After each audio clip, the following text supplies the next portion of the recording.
Hello, everyone, and welcome to the. I already screwed up. Uh-oh. Okay. Hello, everyone, and welcome to this episode of The Lifting for Tuesday, May 29th, 2018, and that is not right. So I didn't correct that either. It's June 5th. Oh, dang it. Hang on. I'll type it in. Let's edit. Edit. We'll get this going. It's the 5th. Oh, so it's 4th, but okay. I know, the show is tomorrow. Okay. Okay, sorry about that. Okay. Okay. Hello, everyone, and welcome to this episode of The Lifting for Tuesday, June 5th, 2018. I am Joanna Michaels, and I am here today with my co-host, Katrina Schaff. Hi, everyone. And Christopher Stephen Jacobs. Hello. And as always, thank you all for joining us now and in the future. Tonight, we are going to do a related show to the one we did last year called Feng Shui. In Feng Shui, color is an important component. So tonight, we wanted to have a bit of a fun and talk color and even how numbers can have an associated color with this. You may be surprised how this affects you on a daily basis. But first, as always, let's have our opening affirmation and blessing. Katrina? I found I could say things with color and shapes that I couldn't say any other way. Things I had no words for. That's by the artist Georgia O'Keeffe. So, Katrina, how about you start us off tonight? All right. Good evening, everyone. As we mentioned in our blog this week, we are continuing our discussion that we started in our Feng Shui episode that mentioned the art of placement, Qi, which is the movement of energy, the elements and the colors used in our homes, workplaces, yards, and other personal ways we can use these four things to enhance the areas we live in and ourselves. Tonight we're going to focus on color and talk about several areas that you can use color to guide and help your life. First, I'd like to share some interesting and fun facts regarding the history of color. We all live in a world of color, yet we may not necessarily be aware of it. So look around the room you're sitting in. See the color of the walls, the furniture, carpet, and even the clothes you are wearing. Each of these colors have an effect on you, whether you're aware of it or not. Changing these colors could change your mood and possibly enhance your life. Colors have basically three aspects. They possess healing qualities, they have a psychological effect on our minds and emotions, and they are used by some people to help them with their spiritual growth and their development. The history of color is extensive, but I'm only going to touch on some facts that I found interesting. We know that rainbows are created by light when light is reflected on raindrops, which creates a prism. When Isaac Newton was 23 and a student at Cambridge University, he discovered that all color is contained in white light. He had bought 2 prisms at a fair and started to experiment with them. He darkened a room and let a small ray of light pass through a hole in a shade. He placed one of the prisms in a beam of light, which bent and refracted the ray of light, breaking it down into colors, which reflected on the wall. He was able to see the colors of red, orange, yellow, green, blue, indigo, and violet. In today's science, it is thought that each of these colors correspond to a wavelength of energy that can be distinguished with the naked eye. They call this visible spectrum. It is said that red has the longest wavelength and violet the shortest. Light is an electromagnetic vibration. It travels on waves in the same way that heat and sound do. When you're looking at something, you are actually seeing the light that is reflected from it. Our eyes can recognize many different shades of color because we distinguish the color of something by the wavelength it reflects. All other wavelengths, such as infrared and ultraviolet, are absorbed by the thing we are looking at. Now, Newton knew that passing light through a prism created the rainbow, but he was the first person that placed the second prism upside down right in the path of the rainbow colors. This prism only showed one single ray, which was a ray of white light. Some people did not appreciate his genius in this. John Keats, the English poet, said that Newton's discovery had destroyed all the poetry of the rainbow by reducing it to prismatic colors. Now, Newton was considered an alchemist. He originally said there were 5 colors that were dominant, but he liked the number 7, so he added orange and indigo to it. At that time, there were 7 planets, which we know has changed. There were 7 musical notes, 7 days of the week, and 7 deadly sins. He wanted to remain consistent with those. He could have added turquoise, which appears between blue and green, or added shades between light and dark violet, but he felt that 7 was mystical and it should not be tampered with. When light enters the eye through the pupil, it expands and contracts to let in more or less light into the eye. Then the retina has millions of cells, which also includes over 100 million rods and 500,000 cones. The rods help us see shapes and forms in dim light, but only black and white. With more light let in, the cones allow us to see colors. It is one reason we have trouble seeing color at night. The photoreceptors in our eyes send a message to the brain, which converts everything into one single image. The brain plays a vital role in our ability to see color. Health plays a major part of this. Some stroke victims end up seeing only in black and white. People with color blindness confuse their colors. Most confuse red with green, but can see blue correctly. We all experience and sense color in different ways. I was surprised how many composers and musicians see music in the air, or on sheet music, and on instruments they play. They see it by color. One Russian composer named Alexander Scriabin associated musical keys with color. He said the key of C was red and G was orange. Another Finnish musician, whose last name was Sibelius, wanted his stove to be repainted in F major, which was the color green. One artist, Kandinsky, said that colors are so definite that he could not understand how anyone could express bright yellow in bass notes or a dark late in treble. They call these people that read, hear, and see color synesthetic. Children are good at experiencing colors, shapes, tastes, and emotions. One child, this is a poem written by a 7-year-old, she wanted to tell you what the color pink was. She said, shy is like pink, is light pink. It tastes like soft butter. It sounds like people writing slowly. It feels like cotton. It smells like a freshly bought quilt. Many blind people claim to feel color. Also, some sighted people can also do this. They associate colors with sense and taste. Now, these people with synesthesia seem to process this through their brains, but there is no evidence that I'm aware of that proves this.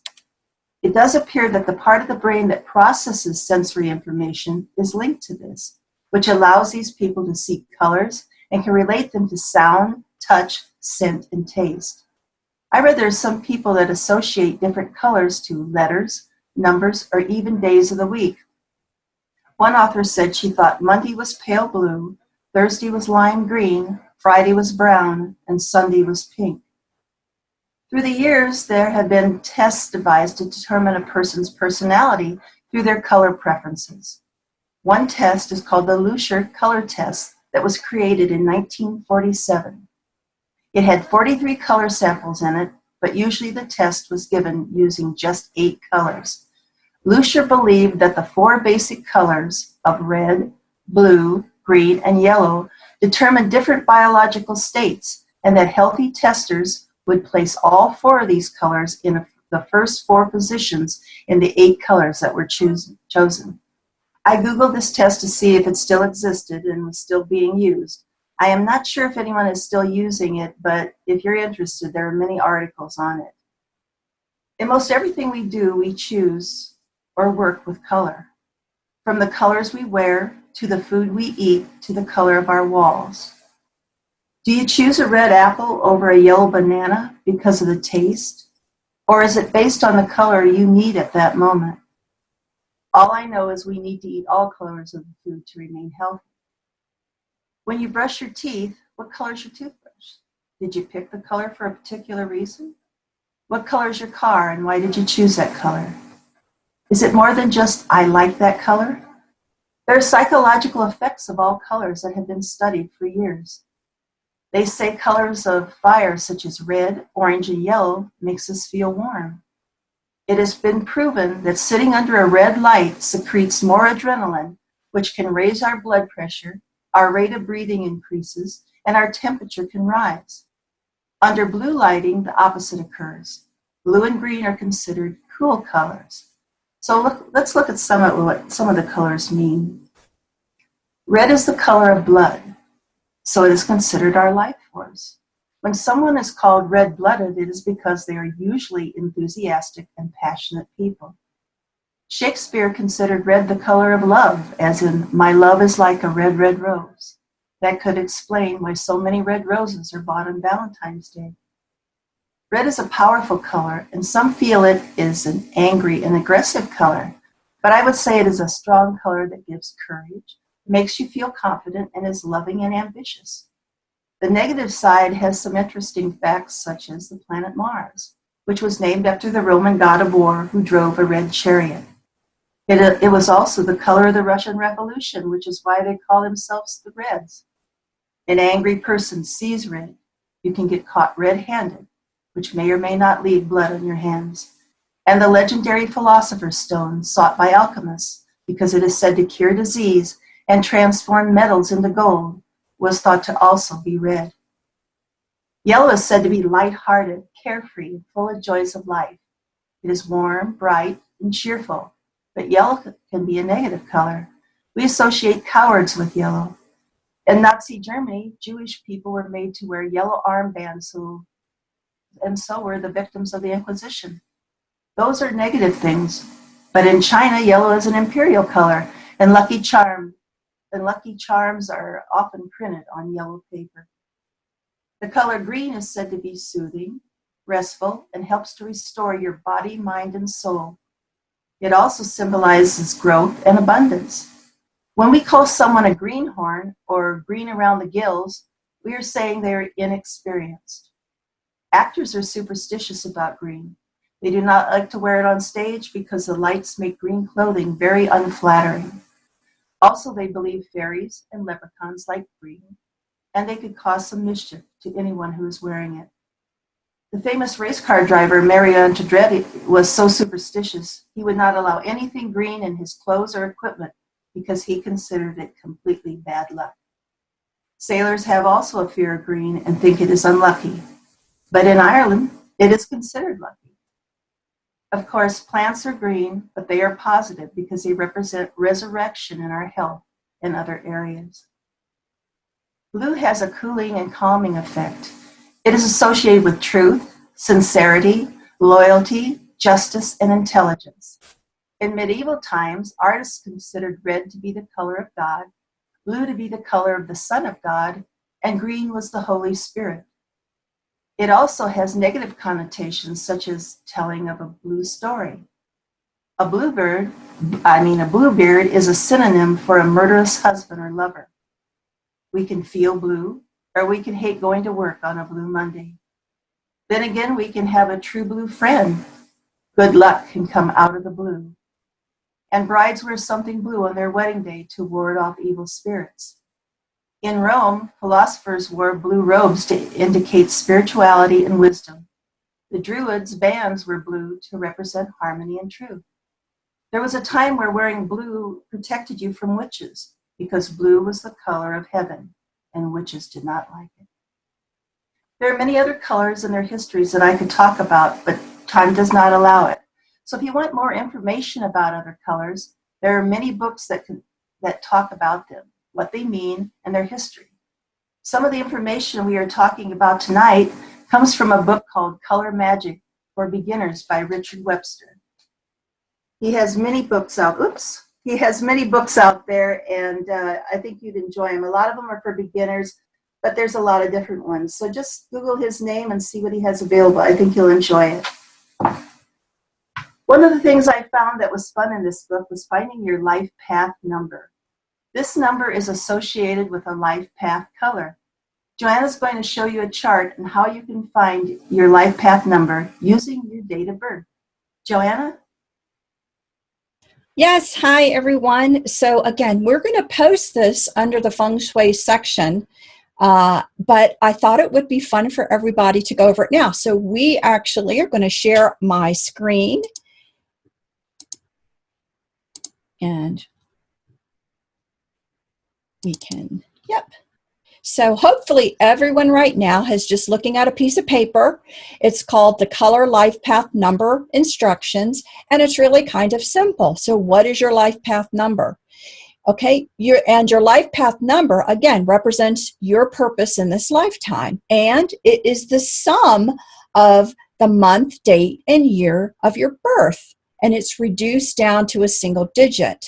So that's all you do is add up the numbers. However, there are a couple of exceptions. When you reduce a number down, if it comes down and the 2 digits left are 11 or 22, you stop. But everything else, you reduce down to a single number. And so we'll just give you an example. Somebody, again, born July 4th, 1954. That means you have the number 7 for July, number 4 for the day, and then the year 1954. And as you can see, if you take all those numbers and add it up and then keep reducing it down, you're just going to come up with the number 3. And again, another example, if somebody was born on February 29th, 1944, you got the month being a 2, the day being a 29, the year 1944.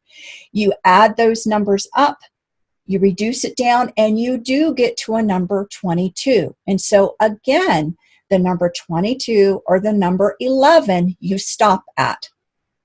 So what's interesting about all of this is that once you have your life path number, then you can see the color that number represents. And with that color, they have written down different purposes in life. So this actually is very, very interesting. So for the person up above, who is actually a number 3, the number 3 is yellow. And it says people on a 3 life path need to express themselves in some sort of way, usually through singing, dancing, writing, or talking. They are positive, enthusiastic people who express all their joys of life. So try this out, or try it out right now. Stop the video and do it. You may find it interesting. But if we scroll down to the bottom of this second page, another interesting thing. Again, people with the numbers 11 and 22, they actually have different life paths as well. So like example, if your number came down to 11, your cover would be silver. And it says people on an 11 life path possess special awareness and perception that are not available to most people. They are intuitive, spiritual daydreamers who are good at coming up with ideas and making plans, but seldom follow through with them. So it's interesting to me because I know a lot of people love the numbers 11 and 22. It certainly doesn't mean you're perfected. You have things you're still working on.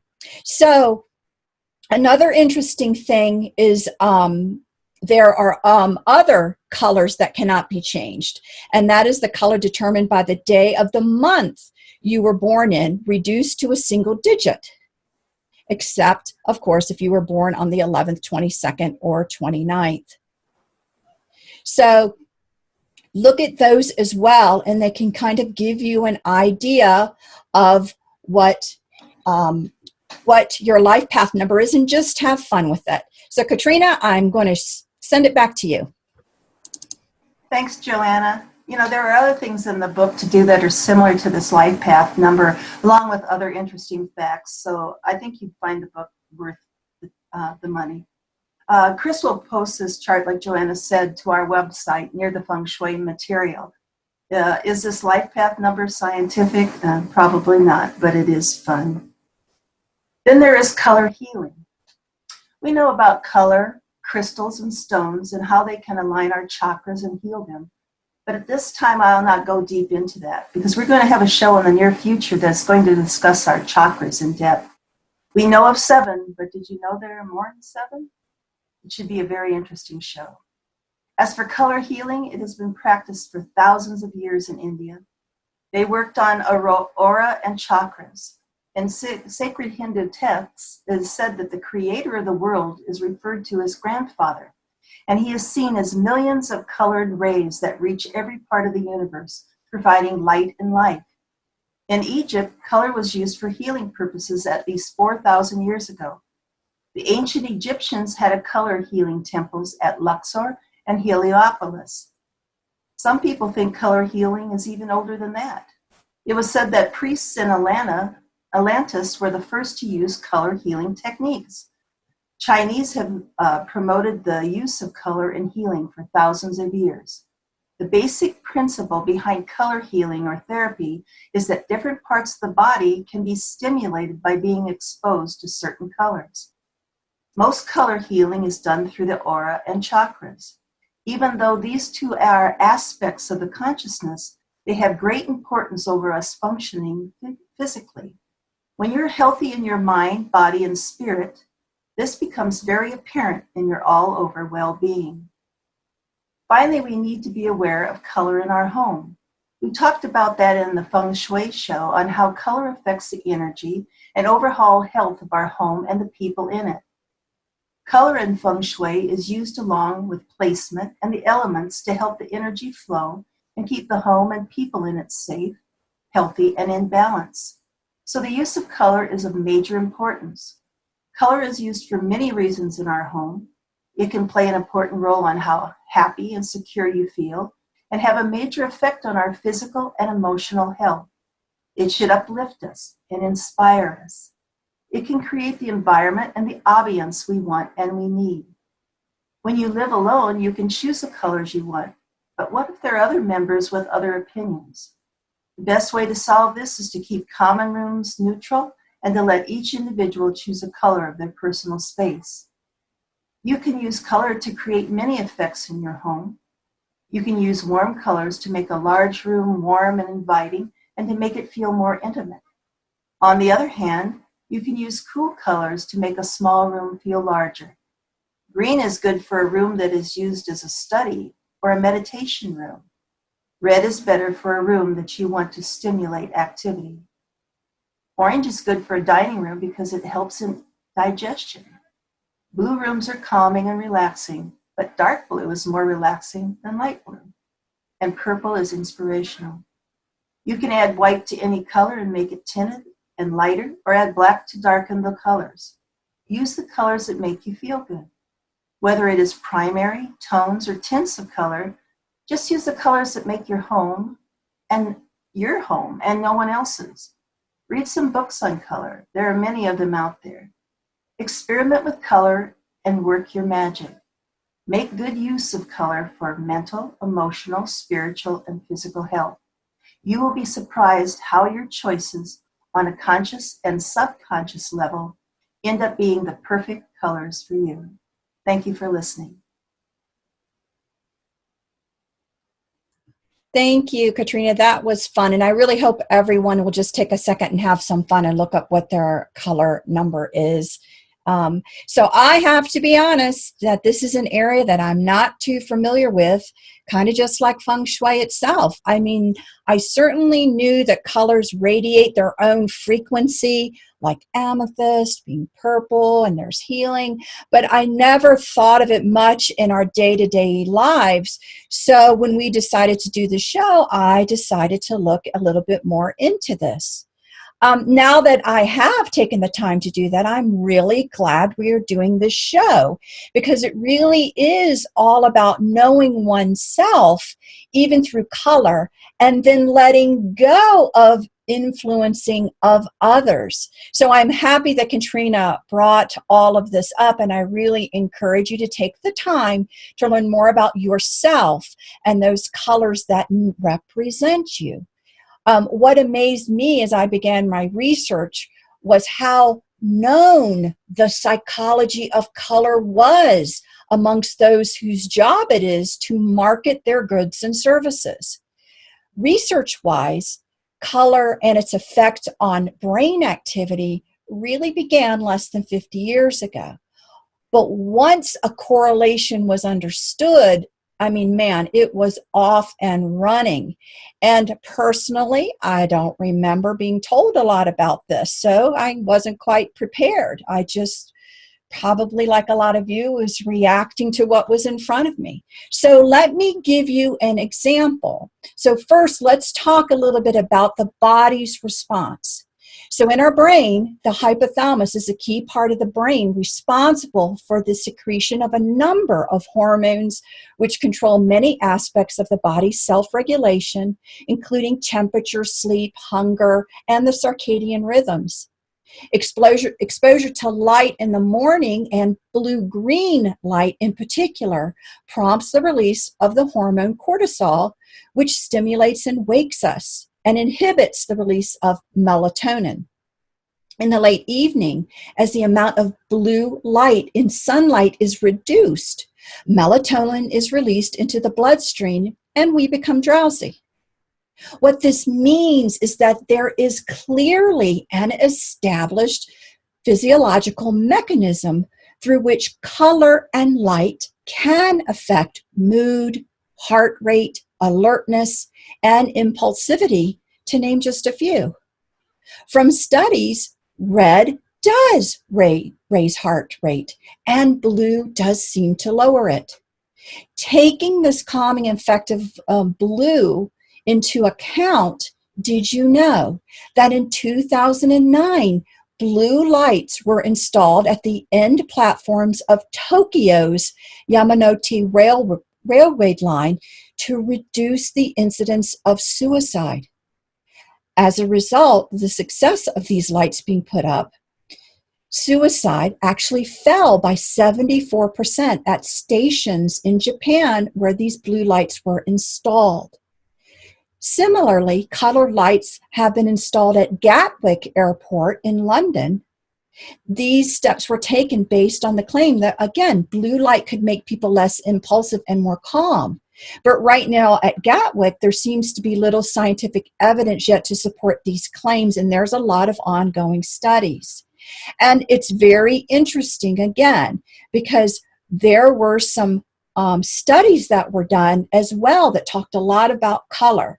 So one particular online analytical website called Kissmetrics, and you can actually even look this up, Kissmetrics.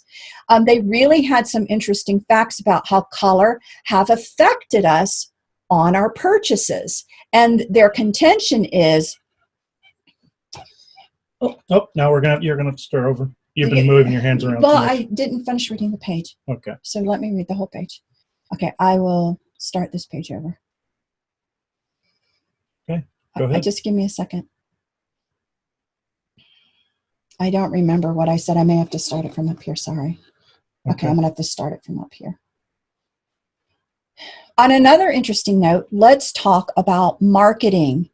There is an online analytical website called Kissmetrics, and they have some interesting facts about how color have affected our purchases. And in fact, you can just look up Kissmetrics yourself and see this study. And their contention is color commands a mysterious effect on our psychology. It changes our mood even before we realize it. This is why it is an influential factor in our buying pattern. In fact, the psychology of colors is a strong motivator in our selection of products. And so now I just want to go over a few interesting facts that they actually studied and said. So the first one was that when marketing new products, it is crucial to consider that consumers place visual appearance and color above other factors when shopping. In fact, when they did the study, 93% of people said that visual appearance is what helped them decide over things like sound and smell or even texture. 85% of shoppers place color as a primary reason for why they buy a particular process. Again, people are re-attracted to certain colors. And so a lot of the consumers will buy certain products, and these marketers and people already know this. And so basically, Color increases brand recognition by 80%. We recognize color. We want to buy color. And now an interesting thing that I want to bring up that's related to something Katrina said earlier is that when she was talking about the different colors, they seem to have a good potential meeting and a not so good potential meeting. What they found out is that colors were not universal, that different cultures place different values on different colors. And so marketers have been studying things like that. So for example, for us here in North America, the colors that seem to be, important are some of the basics, the yellow, red, blue, and green, and also orange, pink, black, purple. But that is not true in other countries like India, what their color preferences are. And so that's really important to remember. Some of these colors are not universal in their meanings. They are cultural as well. So another very, very interesting study about, and I'm still floored a little bit by reading this, is that they were actually here again in North America able to actually look and predict what type of shopper you were and could they entice you by certain colors. So for example, those people that had a bout of impulsive shopping seem to be really attracted to the colors red, black, and royal blue. And so who utilizes these colors a lot in their day-to-day activities or on their floors? Fast food, outlet malls, and clearance sales. So they are looking for impulse buyers as a primary set of people to buy their products. For people that are really on a budget, what they realized again are that they seem to be attracted more to the colors navy blue and teal. And whatever you consider traditional buyers to be, and I'm not quite sure who that is, but they found out that their traditional buyers seem to be more attracted to the colors pink, sky blue, and rose. And so again, the stores and things that are around us use this information to attract the particular customers that they want.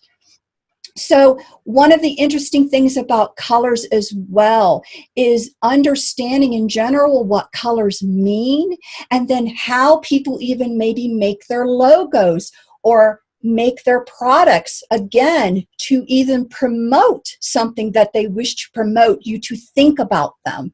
And so I find that really, really interesting as well. So we're going to discover, I'm going to go over a few colors and just kind of relate them to some industries there. So again, let's go with red.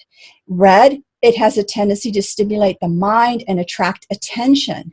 So when you see the red chili sign, you may want to have a craving to eat it right then.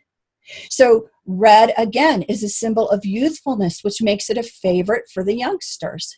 So popular food industries like to use the color red. And believe it or not, some of them, once this information was found out about how color affected us, they changed their logos. So Hardee's is one of those. Hardee's actually was a different color until 1999 when it went into using red as a primary color. Coca-Cola is another one that actually was black until it realized that the importance of that red attraction to people, and it changed its logo to red. KFC was another one that had a lot of changes and basically decided to stick with more of a red one, and Colonel Sanders now has a red apron, and they decided to do that in 2007 using the color red to gain more attraction and stimulating people to go there. So let's talk about the color blue in industry. So blue basically oftentimes translates to reliability and a sense of dependency to the people. So what you will tend to see, believe it or not, is certain industries like health-related brands out there or even IT services and businesses to use the color blue. So an example of them would be the Oral-B brand, or, believe it or not, something a lot of us are on every day, Facebook. And so again, this is their use of color to give you a sense of who they want you to feel that they are. Reliable, calm, this is great. The next color that is really interesting to me is green. So green is associated with health and prosperity. People also perceive green as a source of serenity and peace, and it's closely, of course, related to nature. So, who likes to use green? Well, believe it or not, particular organizations. And one that we've all potentially looked at before on TV, Animal Planet. They intentionally pick the color green to give off that sensation to you. Another logo, believe it or not, for serenity and peace and nature, which I think is kind of funny, this one, honestly, when you know, is a company out there, British Petroleum. They have that kind of daisy-like look with a lot of green in it. So British Petroleum decided that they wanted to have, even though they're oil, they wanted you to think more of nature, and they used that logo. And a car company chose the logo. They wanted the emblem to kind of relate to being environmentally friendly. And who was that company? Land Rover. So these people intentionally chose certain colors to actually want to give you a certain feeling about their company. The next color that's really fun to talk about, I think, is yellow. So yellow holds, again, the energy of warmth. Yellow is the imagery of the sun, which makes it a color of hope and optimism. And so a lot of people actually use this to draw attention. They get attention from their viewers. And yellow is also known to stimulate hunger. So a lot of people do like to include yellow in their logos. So an international brand, basically Nikon. Nikon strategically uses yellow color in the background to represent intensity to its viewers. And so they're one of the companies. And guess whom else? Again, stimulate color. It's vibrant. You see it. Those golden arches. There's no mistake why those golden arches are yellow. And then one other company who has a lot of yellow, also with red in theirs, is the Shell Corporation. So it's really, really interesting how these companies chose this. Now, believe it or not, some things that you realize that you don't normally think as color really are, black being one of them. And so black radiates elegance and power. So oftentimes black is perceived as a higher class or a higher status. And so a lot of people say that the elites often choose blacks and black formal gowns, right? So who intentionally chose black as a part of their logo? The Chanel Corporation. It's all in black. And then basically Yves Saint Laurent. It's all in black. And then basically there's another company that has to do with fashion, and that's the Armani Exchange brand. So those were intentional choices to give that sense of sophistication to its customers. And one other color that I really kind of surprised me a little bit was gray. Gray is a neutral color which anesthetizes the mind. It suggests and gives a feeling of calmness and tranquility. And so gray is famous for its simple and clean look. People with a highbrow taste have a fascination for elegant colors. And so gray is actually considered an elegant color and kind of a higher class, believe it or not. Who uses that? Swarovski. That is their color. And a particular car company who does everything in gray, Mercedes-Benz. So again, I thought this was really interesting because I didn't know anything about it. I think a lot of you out there like me don't know anything about it, but there are a lot of people who actually know a lot about it. And, you may have to now give pause to think, that you may actually have some subliminal thoughts about different products because of the logos, because of the colors that they use. So I thought that was fascinating.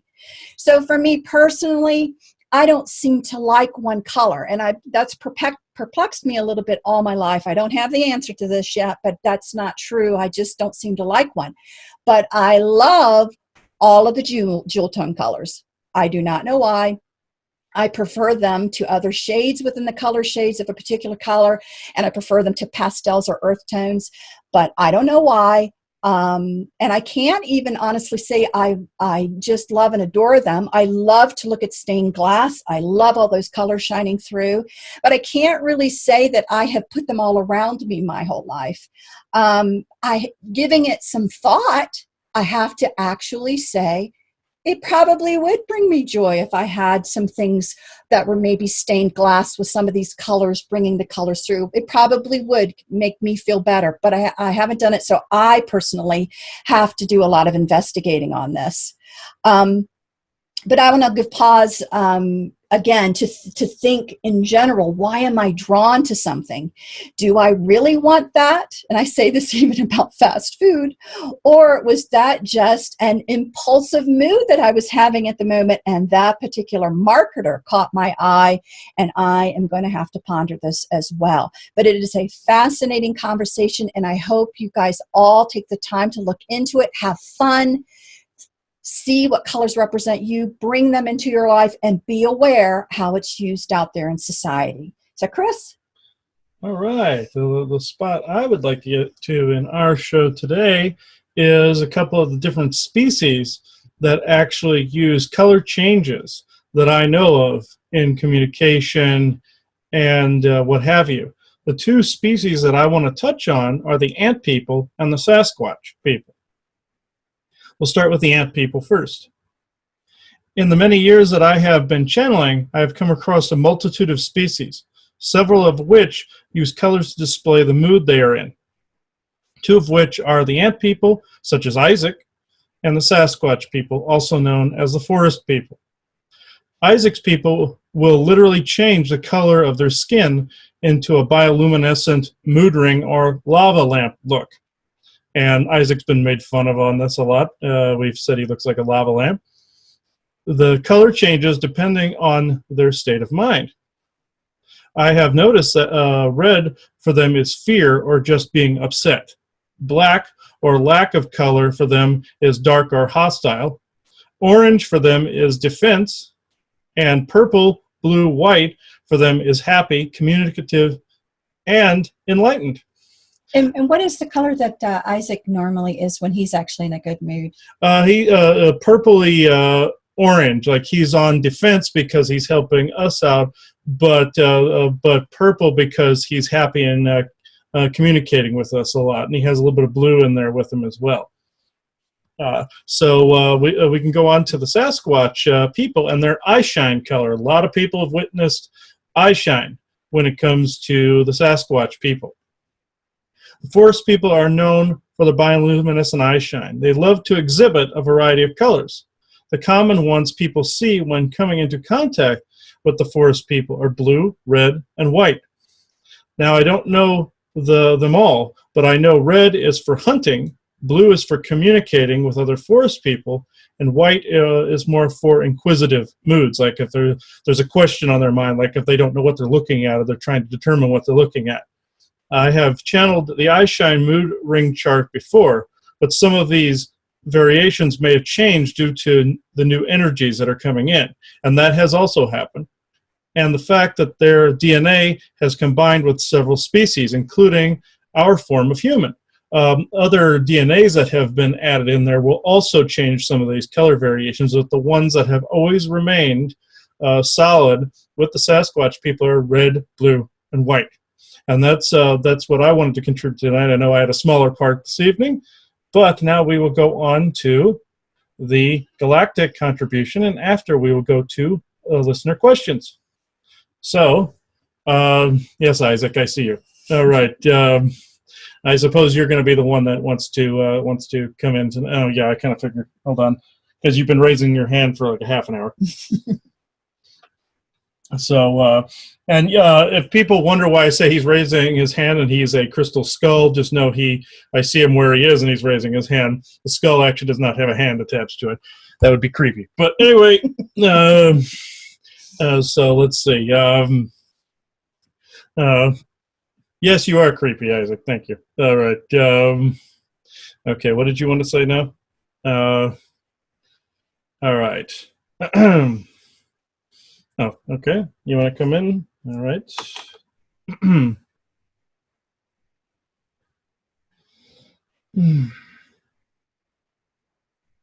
Please understand what I'm about to say.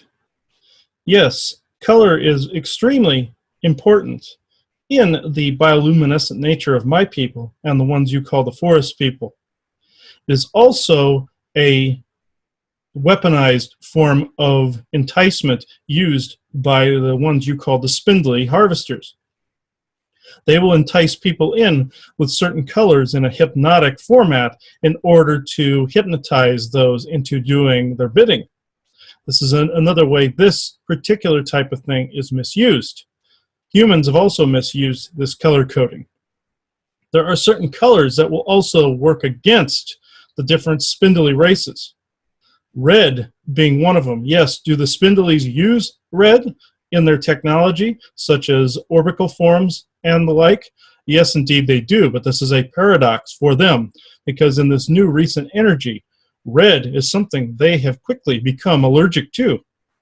This is a mystery even to us. We just know that this works, and some of their captured species are also allergic to the colors red, blue, purple, and white.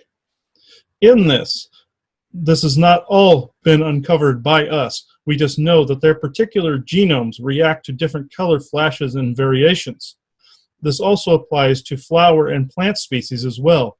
Your spindly beings are allergic to vibrantly colored plants and allergic to different red chlorophylls, since some of their DNA is comprised of chlorophyll and plant material. This is why they have been mistaken for nature entities in your ancient times. In this, they have augmented their DNA with these plant forms, so the opposing color in that plant form tends to cause them harm and disharmony. In this, I cannot promote this enough, but I digress. In this particular instance, I will also pass over this conversation to another species that also hides amidst the color and uses color as camouflage. That would be your different Fey species, and you would call them nymph species. There are a different variety, even more than this one knows about, of these species that use color camouflage. I am not having them speak this evening because there are none in this vicinity that wish to speak because they are in their hiding and camouflage mode. But I will say this: each color of each nymph individual determines or is determined by the mood they are in, very much like the ancient ant people. And in this, they are also related to our very own people in a cousin relationship, you would say. This is where they get this color coding. Some say they are of Syrian origin, others say they are of Maldekian origin, and both are correct. But I will not get into origins this far. This is a color show. This is why this one has seen many of these particular species with either brightly colored hair or brightly colored skin. These, like I said, not only reflect mood, but what they are trying to protect and camouflage against. Since also these negative aliens, as you would say, cannot see into certain color spectrums anymore. They have denigrated to the point where some of the rods and cones in their eyes can only see into very small, minute amount of variations. Each color generates its own frequency. And in this is why high frequencies and what you call the charcoal layer also works against them, because they literally cannot see into these spectrums. This is a bit of information they did not want out this evening. This is why there has been so much bombardment in this homestead leading up to this particular episode, because these particular color spectrums are very powerful against these darker entities. They cannot comprehend these color spectrums anymore either, because their brains have denigrated to the point where it is no longer meaningful and never was meaningful to these particular entities of any of these negative spectrums. Yes, it is not only the grays that are denigrating, but any of these lower dark overage, as you would say, entity types. There are far more than this one or any of them know about currently that they have not been informed of. But just know that any of these denigrated species are on their way out of your own color spectrum. This is what I have come in to say this evening. Blessings to all of you from what you would know as the ancient ant people and all of its variations. Thank you.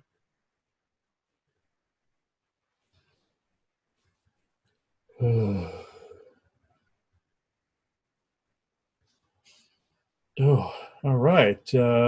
That's pretty interesting because I knew that with some of the plants red, but it seems like Isaac was saying that a lot more of the vibrant colors they can't handle either, not just the one. Mm-hmm. So I guess it just encourages people to, bring these natural flowers, plant them around your house, and, bring some of them inside and just add the color that really calls to you. And there seems to be more of even a protective effect than there ever was before. So that's Mm-hmm. that is really cool to learn tonight. And these different colors also draw in other positive species. Like there is a bee consciousness out there that is drawn in by purples and different colors of that nature, bright colors. And I know there are other elemental species that are drawn in by bright colors, which the elemental species also can help fight back these particular spindly beings as well. So this all coincides with everything else. So I'm going to see if anybody else wants to come in. If not, then we can go on to questions. Wait a minute, who's waving at me here? Oh, you're just messing around. Somebody's just goofing off. Okay, I guess there's nobody going to talk. I saw somebody looking at me from the closet. They're waving their hands around, going duh, and stuff like that. So they're just trying to mess with me. So okay, I guess we're going on to questions if nobody else wants to talk. So all right, here we go. Okay, guys, I'll ask and Chris will answer. So, first question: what is the true history of the Four Corners area, Mesa Verde, Chaco Canyon? I tend to be drawn towards the ancient view that the people there came out of the earth after a cataclysmic time with assistance from guides and the ant people. This was a very interesting answer Isaac gave. This was today when I had this question answered. I kind of knew this already with the ancient ant people and their involvement in the Great Flood, but this is what he said. Dear ones and all, this is Isaac, and I am here to tell you that the region that you all call the Four Corners area is more than it appears. For one, it is one of many sites that display my people in some fashion, either through writing or pictographs. Secondly, this site is also an ancient signpost for those escaping the great and not so great flood. When the brothers flooded the earth, we stepped forth from the future, not wrought by smoke and flame, to save those that died within the very first temporal rotation, meaning the very bad timeline. We saved those who needed to be not only in the ancient past, but in the here and now. Their genomes, as well as their energies, have now helped to pave the way out of chaos and into the light of a new sun. This is all that I can share on this subject for now. Blessings to you all. Isaac. Okay, and question number 2. Since in your episode number 45, you mentioned that a week earlier, a skirmish was started in Agartha and told us that Abendagoth was voted out of leadership and a different race voted in to better help humans and our spiritual development. Were the earthquakes then and ongoing part of the evidence of disturbance below the surface of Earth, around Hawaii and the volcano, and can you and your guides say anything more? Are the good guys winning? What should Hawaiians be aware of? Well, this is what I put on this, as I already knew the answer to this. I had heard this several times coming from the good Agarthans. I can honestly say yes on all accounts. The earthquakes and other disturbances are all part of this underground war. The Dogon tribe took over while Bendigoth went back into his audit. The good guys are indeed winning, but it has been a struggle, both psychically and soul path-wise. Some of you may even notice that some of your ventures have slowed down or stopped altogether. This is not only because the war underground, but the overall remaining bad guys turning up the heat. The only thing that I can say to the Hawaiians is this: Do not fear. Just change these disasters around with your very own abilities. This actually applies to everywhere. But turn around with co-creation. Don't think there's going to be some worldwide cataclysm, and this applies to everybody listening to this. Don't think that bad timeline's coming around. These bad entities cannot co-create it themselves. They've denigrated too far. They need us as more of like a puppet race. Just don't be a puppet. Just don't fear what is going on, and some of these calamities will actually calm down. And just know the galactics are taking care of the overage that is out there. But the rest of it is up to us, from what I understand it. Okay, and the last question for tonight. I was curious to see if there is a bumblebee species out there. I love bumblebees. There is something different about them. They absolutely love the blooms on my comfrey too. To me, they are the nicest bees. I'm just kind of curious about them. Yeah, this was actually very interesting that this question would come up. There is actually an energy consciousness out there that are having us call them the bee consciousness. They said their name is far too complex for us to pronounce. They come from outside our galaxy, out past the outer rim. All bees are a part of this consciousness. I channeled them on an interview with Derek and Maureen Condit, which will be made available at the end of this month. They actually came through quite amplified when they came through. And you'll probably see in that interview they communicated with me in a series of blinks that translated into words, and that's how my face looks on that particular channeling, where my eye sockets are blinking and everything. That's how they were looking at me, as they were just blinking their eyes. And I know that all bee species and some hornet species are part of their consciousness. Everything else is a different group, from what I understand. Yeah, and it's funny because, I had told Chris before he even saw that interview that I was like, well, now that we're using Zoom so you see our faces, I was like, oh my gosh, I really hope people are able to see your face, because I have never seen the movements in his face like on that channeling. So hopefully when you guys see that, it's going to be amazing. But then Chris was, again, before he saw it, explaining to me that that's how they communicate. They do this certain blinking with his eyes, and you'll see him doing that as well. And it's actually kind of wild. Mm-hmm. So you'll enjoy watching that. Okay, this looks like the end of those questions. We can go to the end of the show and the last affirmation and blessing that my mother will read.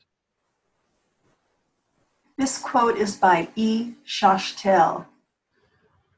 Colors are not only, and usually not even primarily recognized, but they are felt as exciting and soothing, dissonant and harmonious, joyous or somber, warm or cool, disturbing or distracting, or conducive to concentration and tranquility. That was very interesting and very appropriate to this particular episode. So I believe we are at the end of the show, everybody. So thank you for listening, everyone. Bye, everyone. Bye. Have a great week. Bye-bye.